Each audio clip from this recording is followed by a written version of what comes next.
Hey guys, welcome to the Stand Qualified podcast. This is Anam and John, and today we're actually talking about love. We are a little late on this, but we were able to celebrate a bunch of things last week, including Valentine's Day.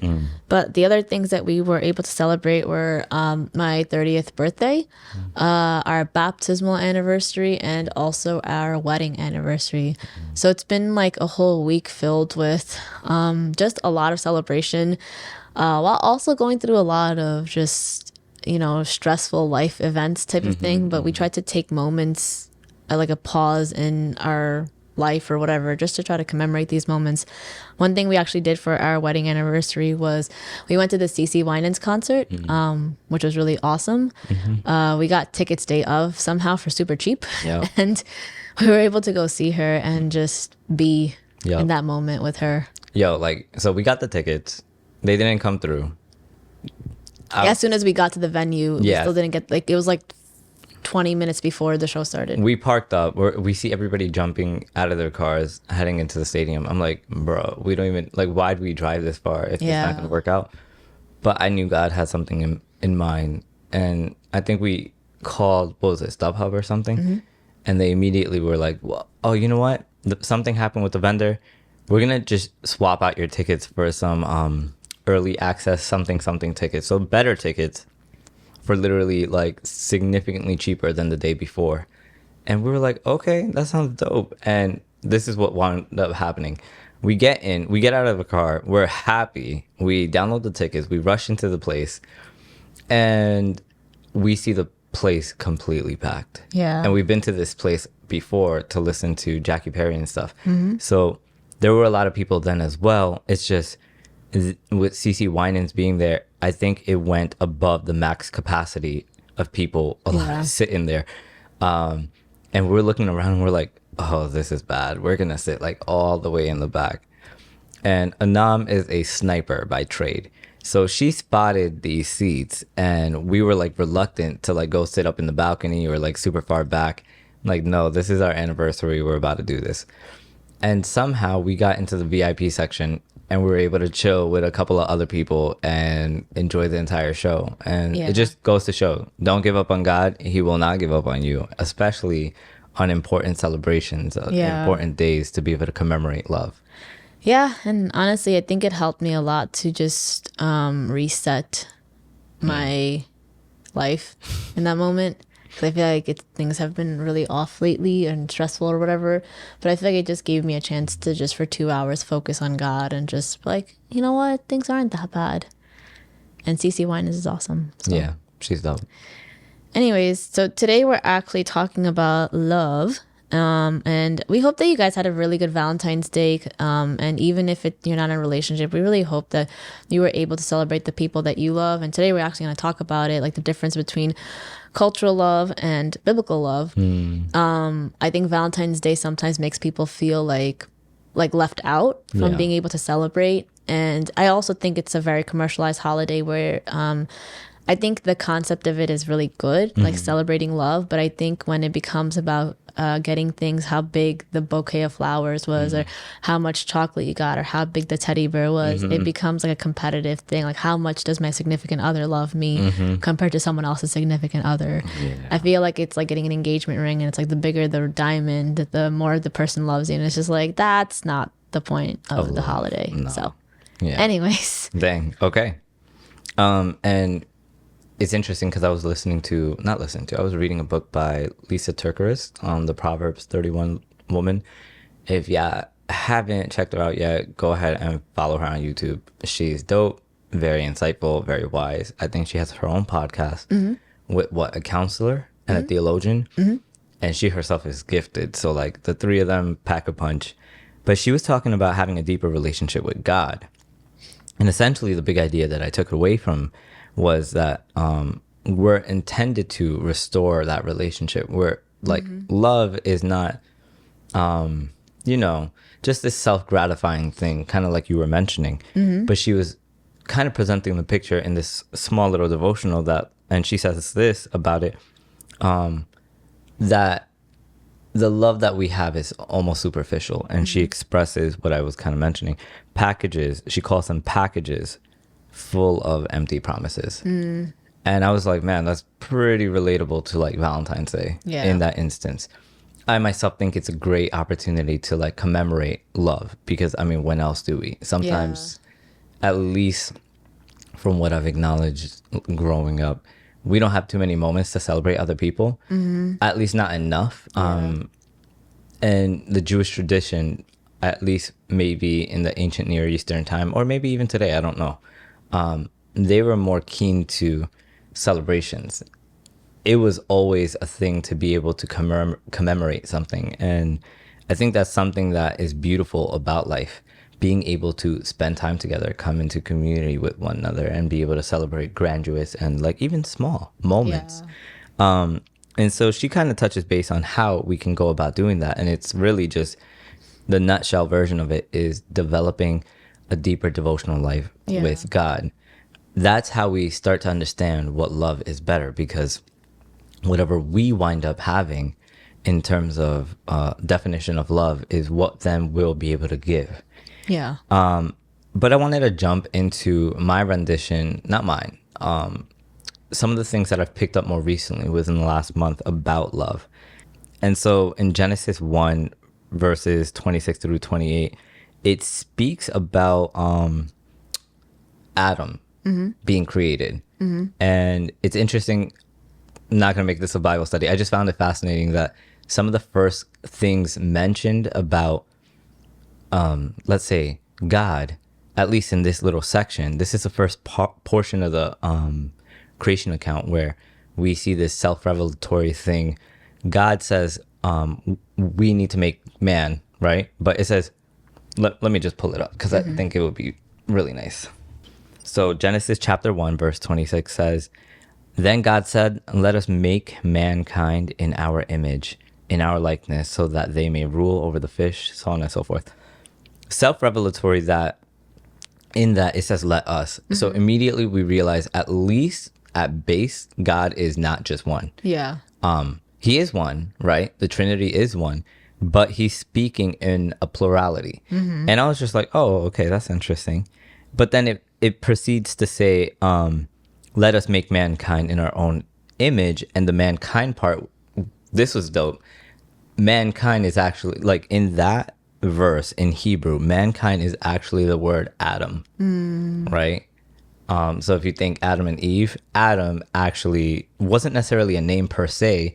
It was a title for human, for humanity. But in this instance, Adam is in the singular. Right? So God is saying, let us make mankind in our image. But then later on, it says, in the same verse, it says, so that they may rule. They. So it immediately switches it up. It says, we're going to make this singular Adam in our image, and they will rule. Wow. It's pairing these two things. It's like, wait, how can a singular thing rule in a plural capacity? And it's just dope because it just instantly kind of gives us the framework. Adam was never made to be alone. There was always going to, like, from the conception of humanity, even when one individual was there was always a plan for a multitude. So whenever we see humans, we have to know they were designed for community. And we know this because God then says later on, I think in like chapter 2, it is not good for man to be alone. Up until that point, this is, again, one of my professors putting me on, praise God. Up until that point, it says, it is good. It is good. It is good. It is good. We're talking about pre-fall, right? It is good. And then it says, it is not good. And so we finally recognize there's something not good pre-fall. Facts. That's just it. And what is it? Is loneliness. It's not being in community. Sometimes we fall apart and we're just struggling and we want to self-medicate. We want to, like, I used to order so much food and just watch Netflix or like eat pizza and well, that's a culture nowadays. Yeah. And that is kind of difficult to kind of like navigate because everybody else does it. Yeah. But like notice that as soon as you get around a group of friends, Yeah. a little community, some it doesn't even have to be like the best planned event. Yeah. It could be just eating pizza and chilling with them, Yeah. and it makes all the difference. Yeah. That gut feeling, that pain, it like fades, and that's just because we were never meant to be alone. Yeah. We do obviously have moments of solitude, but that's not what we're talking about today. So I just found it interesting that that was the case. And then one other thing that I wanted to touch base on was actually in Genesis 2. I kind of highlighted it a little bit, but in Genesis 2, verse 18, promise this is not a Bible study. It says, the Lord God said, it is not good for the man to be alone, right? I will make a helper suitable for him. So that word, helper, is often translated as such, but the American, at least context of what helper means can sometimes be, how do I put it? I guess placed on a lower level. So Yeah. a helper is somebody that aids you in your grander, more prestigious situation. Yep. But they themselves aren't necessarily of grand stature or anything. More often than not, you can think of individuals who are doing a service for you. Yeah. But yeah, it's almost demeaning in a little, in a way. But the word Ezer here, it does mean help in certain capacities, right? But it often refers to, at least in the Old Testament, it often refers to God. It's a help, yes, but God is not a smaller help. He's often termed to be a greater help. And as a matter of fact, Psalms 121 kind of gives us this example of what an Ezer is. And I promise this wasn't me being exploratory or adventurous. I woke up and I was hearing this verse and I was just like, God, like I was kind of like half in, half out. And he was like, go to Psalms 121. And I'm like, Psalms 121. And when I opened the book, I was just like, oh, okay. So let's, like, if you get the chance to like flip there, feel free. If you can't, that's no problem. So Psalms, I love the Psalms. If you know me, you know I'm dedicated to it. And one little cool quirk, in Psalms 119, it goes through the entire Hebrew alphabet. I never knew what that was. I was like, what are all these things? I don't understand what this says. But yeah. All right. So Psalms 121 says this. And my mom used to read this to me all the time when I was younger, in Spanish. So like that ingrained, and I had no clue what it was. But it says, I lift up my eyes to the mountains. Where does my help come from? My help comes from the Lord, the maker of heaven and earth. He will not let your foot slip. He who watches over you will not slumber. Indeed, he who watches over Israel will neither slumber nor sleep. The Lord watches over you. The Lord is your shade at your right hand. The sun will not harm you by day, nor the moon by night. The Lord will keep you from all harm. He will watch over your life, and the Lord will watch over your coming and your going, both now and forevermore. That's beautiful. So it's essentially saying, I got you, always and forever. But the word that I had mentioned prior, the helper part, right? Verse 2, it says, my help comes from the Lord, the maker of heaven and earth. That word right there, help, my help comes from the Lord. It's the same word. It's Ezer. Yeah. And it's like, wow, I would have never guessed. But in essence, God is saying we are always to be in community. And when we have a spouse, a significant other by us, it is as if though we have a significant help by our side, because we ourselves alone can't do it. As a matter of fact, the fact that it says it is not good, it is equivalent to talking about things post-fall. It is almost as if though there's sin somehow in before the fall actually occurs. Yeah. All the more necessary for us to know about what love means and how we actually apply it today. Yeah. And I just want to highlight just a couple things here. Like when I heard this concept of being a helpmeet and being a helper, it was used in a way to, I feel like it's used to in a way without realizing to demean a role of a woman and a wife, as though like she doesn't have a purpose or she doesn't have a calling. It's more so her calling is to help her husband's calling, which is good and all, right? But I don't think, personally, I don't think that's all a wife or a woman is called to. No. Just to that's her calling, her purpose. Yes, we are called to love each other, right? But I feel like the way that people use it is whatever your husband wants type of thing, you got to go help him. And I actually feel like in a marriage, your callings just get intertwined. Yeah. And it actually ends up being both of your guys' calling. Yeah. I think that we have to look at how the relationship between the Father, Jesus, and the Holy Spirit is, and we have to emulate that. Like, they're not all different in terms of like status, I guess, or whatever. They're not abusing their power. No. They're not holding it over each other. Yeah, I don't even feel like, in my opinion, it's like a hierarchical thing. I think it's like, I think we talked about it in a previous podcast. It's like a servant leadership type of mentality, like thing. Like you're constantly pouring into the other person. Yeah. But I do think that oftentimes, just the society that we live in, we do live in a patriarchal society, even outside of Christianity. It's just, that is what it is. And I think oftentimes a woman can be overlooked. And I think I just want to bring it back to, you're given a calling to help your husband, but in a way that like you guys are both contributing to Adam. Like Eve was brought up by God to help Adam so that they could both have dominion over the world. It wasn't like do whatever Adam says type of thing. It was like you guys both have a purpose and a calling to love each other, to serve each other, and to take care of this thing that I gave you, which is the whole earth. Yep. So what we wanted to do was we wanted to go over the 4 types of love. In Greek, there's like 4 ways to say love, and it depends on what the love is about. And we wanted to really highlight that, so that way you guys could also see there's like deep love, just even outside of a marriage, there's deep love for so many different types of relationships that we have that God is calling us to. So the 4 loves are eros, storge, philia, and agape. So I'll talk about eros first, because you know it's Valentine's Day, or 2 weeks after.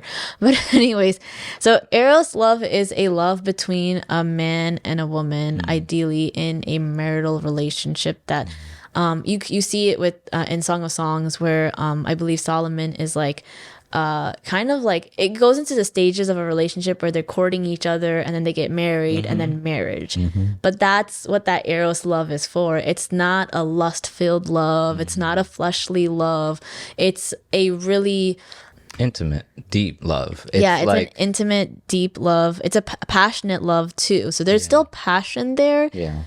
But I want to differentiate passion with lust. Yeah, no. It's like an eagerness, a zeal, like an excitement to know one another in a deep capacity. And actually, for our wedding, we had a couple of verses that we wanted to highlight. And so my verse to you was Song of Songs 2:16, which says, my beloved is mine and I am his. And this is during a time where Solomon and I guess it's, I don't know what woman it is, the Shulamite woman, they are courting each other. They're like already like, I want you, I want to be with you, kind of that type of stuff. And it's showing really the beauty and the intimacy of the relationship. Eros love also highlights commitment, fidelity, and honor. So it's a really respectful type of love. It's a love that upholds the other person.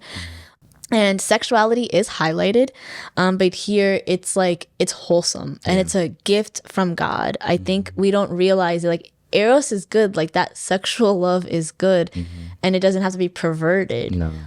Song of Songs does not pervert that type of love. No.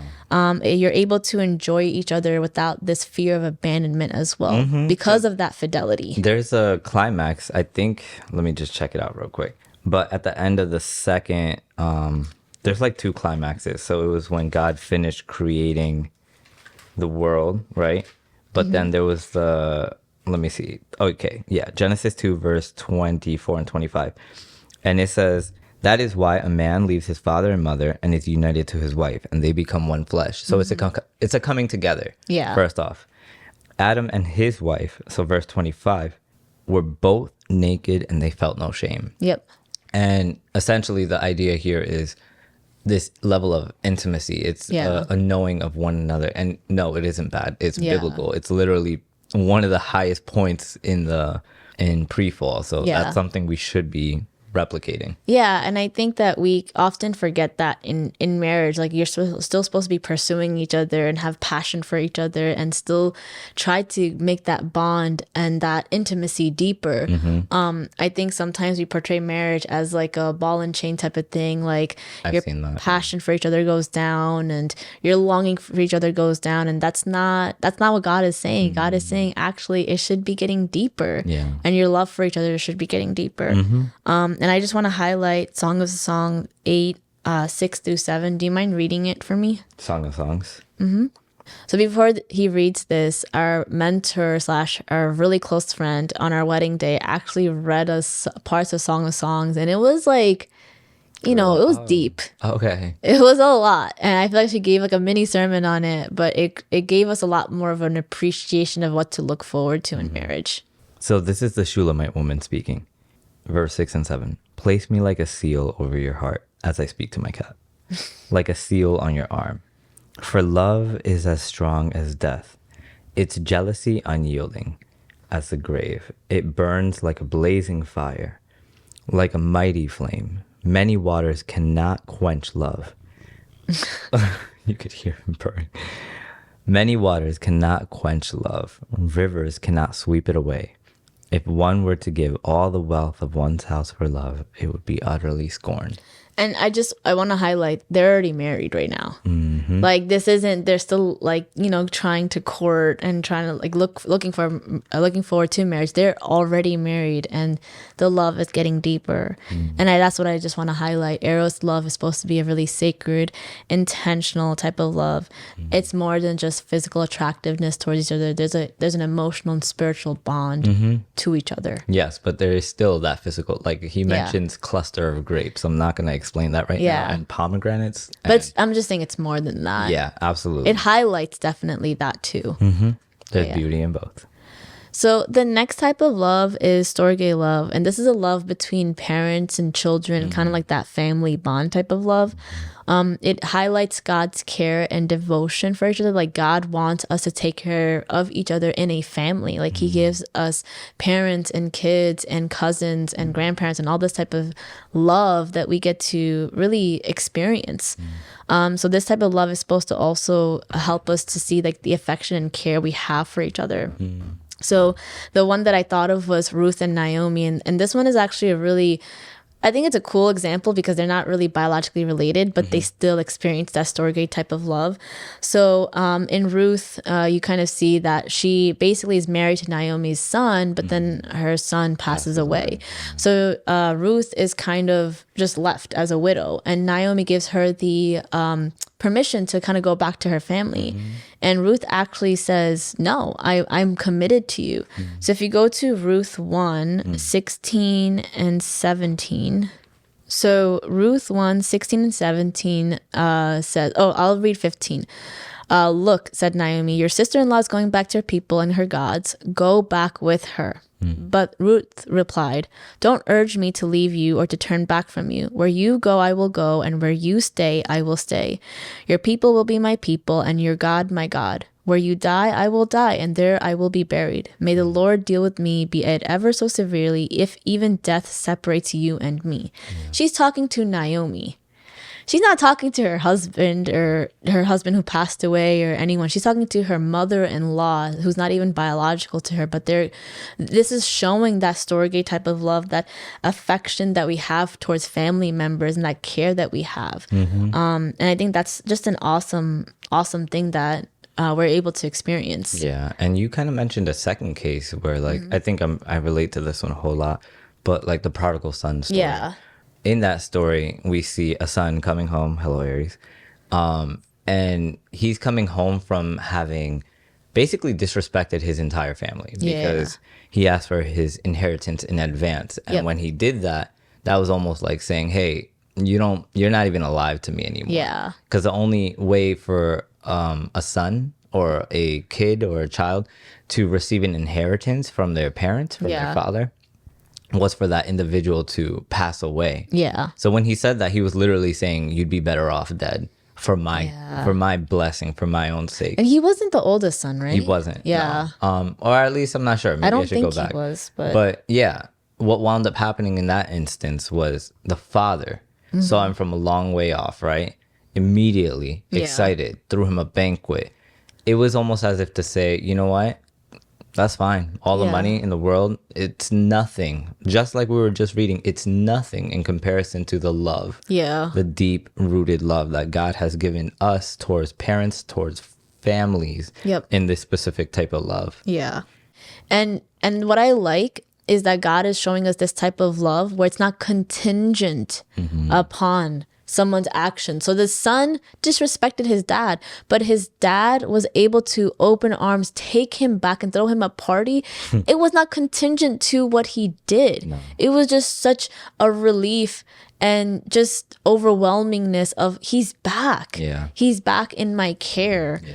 And I want to show him that love. He didn't reject his son. He accepted his son regardless of what his son did. And that's that Storge type of love. And you see that in Jesus and Mary. Yes, Mary took care of him, and you see that Storge type of love. The part I really like in their relationship was when he's on the cross and he looks to John and says, take care of her. Like, because he's the oldest son, and in that culture, the oldest son has to take care of their parents, and he basically gives that responsibility. Yeah, that responsibility to someone he you know, worthy for it. Yeah, yeah, and that just shows like he knows he's doing something greater, but he still on the cross showed the love for his mother, for his earthly mother. He never lost a step. He was always That's crazy. Because he knew she needed that. And so I just think that's so beautiful that we're able to see that.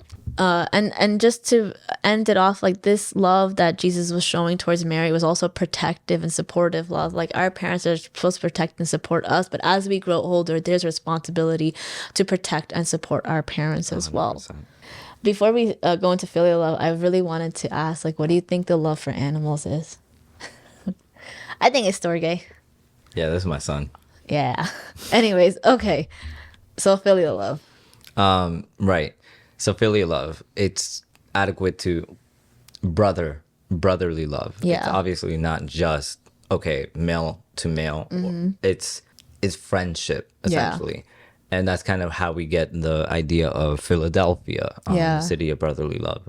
So now I myself have a decent amount of friends who are guys who they check up on me. They watch over me. They literally, bro. You have a whole community of guys. Yeah. It's actually just, I'm not jealous. That's annoying.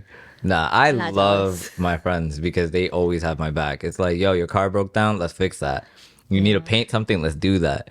You have a whole village. I'm telling you, it's dope. Get yourself a tribe. And shout out to everybody who knows that they are in that village. Really appreciate ya. But having that is essential. It's key. It's like iron sharpening iron. That's really always what comes to mind in that regard. Yeah. I have a small group of friends within and it's necessary to come together, by the way. So we don't always connect. We need to. Yeah. But we have a group called Ambassadors, which I would love for people to be able to like copy that template where we just come together, and any music that we have, any scripture that touches us that day, if we need any prayer, we just throw it in that chat. Yeah. And everybody's like, guarded, we got you. We're going to like pray you up right now. And it's beautiful. You see that type of love with David and Jonathan in 1 Samuel. So long story short, King Saul is basically hunting down David as David is, older. But David and Jonathan is King Saul's son. David and Jonathan have a deep friendship and love for each other. That's that philia, brotherly love type of thing. They have a respect and loyalty for each other. And you see it where Jonathan knows that his dad is like going after David. I believe he knows that it's in ways that are just he definitely does, because at moments he's like, where's John? Saul's like, where's David? And Jonathan's like, yeah, like he's trying to be I think he's trying to be a quote unquote good son, but he really is like, whatever your hatred is for David is not justified. Yeah. So Jonathan risks his life to save David. And they actually make a covenant with each other. So to deepen that friendship and loyalty. So actually Jonathan gave him his robe, his sword, his bow, and his belt as a representation of solidarity and trust. And then the other thing is that I really liked was that when Jonathan did unfortunately pass away, David was so committed to Jonathan that he committed to taking care of Jonathan's son. That's that love that like that's a friend love, but you're indebted to that person. You made a covenant, a commitment. A covenant is not just between a husband and a wife. You gotta have a covenant with each other under God, where it's just like, I'm gonna show up for you when you need me and vice versa, and I'm gonna be there for you and your family and whoever when you can't be, type of thing. And I think that's just an awesome sacrificial love that they showed each other. Yeah. And I want to highlight too that Jesus in John 15:13 says, greater love has no one than this, to lay down one's life for one's friends. Friends. Would you ever die for a friend? Me? Yes. I mean, I don't want But to be I alone, think but most people cannot say that unless you have that philia type of love, that bond with each other, that you know to the end that you guys are there for each other no matter what. And this is where you need those Christ-centered relationships and friendships to be able to experience that. You may not, God can use any other types of friendships, but I feel like when you are aligned in that way, you're able to talk about things in a deeper level and pray for each other and help each other spiritually as well. it's also more integrity driven. Like I've seen really, really cool friends who wind up hurting each other by going after the same individual because there's no integrity there. Yeah. When you have Christ at the center, it ain't about that. Yeah. It's like, And I know that people will even still attempt to do that without Christ. Yeah. Good on you. That's dope. Like, keep that up. Don't be playing around with people. But what I'm trying to say is that is the norm in a Christian brotherhood. That is what the ideal is. And that's what we're always aiming towards. It's like, yo, I have your back no matter what, in the same way that Christ had my back. We have a representation, an example that we're following. So he's the ideal. He set the tone. We walk after that. And that's why I think it's amazing to be able to have Christian brotherhood, sisterhood. Which I'm a little jealous about. Not sure if I'm jealous about. Maybe y'all could let me know how this plays out. So y'all got Valentine's Day. What? You could do Valentine's Day. I don't know. That kind of sounds like brawl, so that works. I'm kidding. Okay. Anyways. And so the last love and the greatest of all loves is the agape love, which is the highest form of love. It's an unconditional, selfless, sacrificial love. And it's actually described, it's used to describe God's love for humanity. And one thing that I liked about the description that I saw was that it's kind of like an unrequited love. It's a love that doesn't expect back. It's loving someone knowing that you're not going to get that love back, and you might even get hatred back. That's a hard type of love. But there's one person who's done it perfectly, and that's Jesus. Jesus, like, kind of was that human form of agape love. His whole thing is love, but when he came here, he showed everyone that agape love, that when he was getting criticized, when he was getting killed, he was still able to love on them and kind of like tell God the Father, like, they don't know what they're doing. Facts. They're hating him, and he's still showing love. He's not holding it against them. That to me is just wow. And I feel like that's something that we need to try to emulate. We're never going to perfectly emulate it because we're humans, but that's not an excuse. It's how can we show love when when it's not going to be requited, or even it might get rejected. Like, how can we do that? So the example that I have for this also is the Good Samaritan. It's just that, like, back then, like, you don't associate or help out people who are not from your tribe or your culture. But the Samaritan saw someone that wasn't of his tribe or culture, basically just be on the street type of thing, needing help. And when he was about to go do something, he was on his way to doing something, and he stopped and went to help this person and sacrificed his time, and I think his finances too, or whatever, to be able to do that. That's the agape type of love. Like, he wasn't expecting it back. No. He just was like, that's the good thing to do. And I feel like that's how we should be seeing it. Agape type of love isn't just something that you could show to people that you care about. You could show it to a stranger.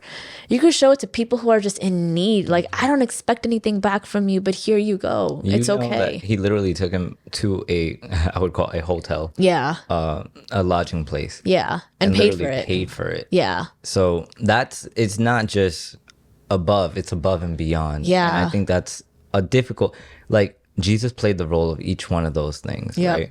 He was the brother. Yeah. He was the friend. Yeah. He was the... He is the groom to the bride of the church. He is the groom. Yeah. And now here he is as the sacrificial offering. Yeah. He is the sacrificial lamb. Yeah. He is the one who sacrifices his entirety so that people who are like, we made our choice, real talk. Yeah. It is what it is. We made our choice, and we should have been, how do you say castigado? We should have been disciplined or laws enforced on us for it. And yet he spared us. And beyond that, he gave us an opportunity to come back into one accord with himself and heaven. Yeah. That's sacrifice. He didn't have to do any of that. And one thing I want to add too is, like, if Christ is the one showing that agape type of love, he says in Matthew 5, verses 43, 44, love your enemies. How do you love your enemies? How do you love people who are, they're not like just not loving you or hating you, they're actively hating you. Enemies are people who actively hate you. How do you love people who actively are hating you? And then in Matthew 22, 37 to 39, he says, love your neighbor as yourself. So not only is he asking us to love our enemies, but now our neighbors as ourselves. Like, it's just this love that you're like, how do I do that? And I actually feel like only through believing in God and having a relationship with God are you able to love your enemies and love your neighbor as yourself. Because you cannot do, like, that's not natural to us. Our heart won't allow us to do that. But if we have that relationship with God, because he's so like selfless, and his whole thing about like love is just acts of service and kindness. Like, he wants to pour out and pour out and pour out. If we go to him, we're able to then pour out to people who don't like us, who may not even know our names, and that's okay. Might be a stranger, whatever, or it might be someone that we're just not cool with, and that's okay too. Like, but he's able to help us do that. And that's where we want to kind of end off, is in 1 Corinthians 13, like the whole verse of love is patient and love is kind. So this is it. Like, if you take anything away from this entire podcast, from this episode at least, love. It's the framework of heaven. There are other stories that base their entirety off of the sacrificial love that Christ had for us. We don't see that in any other account, in any other creation account. Yeah. There's no version of this individual giving himself up for the sake of the good of everyone else. This is something unique. And it kind of explains it in 1 Corinthians 13. And this is kind of like more or less, more and more my reason that I'm a Christian. There's a clear distinction. It says love is patient. Love is kind. It does not envy. It does not boast. It is not proud. It does not dishonor others. It is not self-seeking. It is not easily angered. It keeps no record of wrongs. Love does not delight in evil, but rejoices with the truth. It always protects, always trusts, always hopes, always perseveres. Love never fails. It's literally telling you the biggest distinction, I think, in my opinion, the biggest difference between, what is it? My life prior to Christ and my life now, is that prior, I was petty. Like, I was salty. There was no means for me to be able to outpour because nobody was pouring into me. Yeah. But now I see a completely different perspective on life. Yeah. A life that's literally anchored in patience, in long suffering, in kindness, in and just being able to be there for individuals. That is something that I never had. And you can't have that if you're not going to the source. Yeah. For instance, if there was a waterfall, Yeah. right, that didn't run, it wouldn't be a waterfall. Yeah. It needs a source of water to become exactly that. And what I'm trying to say is God is that. Yeah. Christ is that. He is that water. He is that thing that flows through us and makes us who we are. Yeah. And without him, we are not capable of pouring out into others. We are not able to refresh others with our kindness, with our love, with our long suffering, because without that water, we are short-tempered. We are frustrated. We are angry. And we may still be so in Christianity. I'm not going to lie. But we know where the source is. Yeah. And when we know where the source is, we don't have to run dry. Yeah. So to end this episode, we hope that you guys have a clear picture of all the different forms of love, and knowing that it's not just between a husband and a wife that you could experience the different aspects of love that God has gifted us with. God has given us parents and family, even if they're not biological, they're family, right? He's also given us brotherhood and sisterhood, friendships in Christ. And he's given us that agape love where you could even show that love to strangers or people who may not like you, and that's okay. At the end of the day, having that consistent relationship with God is the thing that's going to help you to love in these ways that God is asking us to love. And so we just hope that you guys get to reflect on this and just show your appreciation for the people who have been showing you love throughout your life, and maybe even consider showing people love who may not have loved you back, and that's okay. On a side note, before we wrap up, if there's anyone that came to heart, to mind as you were listening to this, maybe it's not a coincidence. Maybe it's the Holy Spirit trying to prompt you. I ask that you give it a little bit of prayer, a little bit of time, and move forward in potentially forgiving whoever that was. Yeah. Maybe it's a hurtful situation and you need time to be able to reflect on this. So take it to God. It's just funny because I have a brother named David. Very long, complicated story. My name is Jonathan. And I think I have to go back and touch base on that. So after this episode, I will be doing exactly that. And I just encourage you guys to do the same. All right, guys. Thank you so much. Bye. Bye.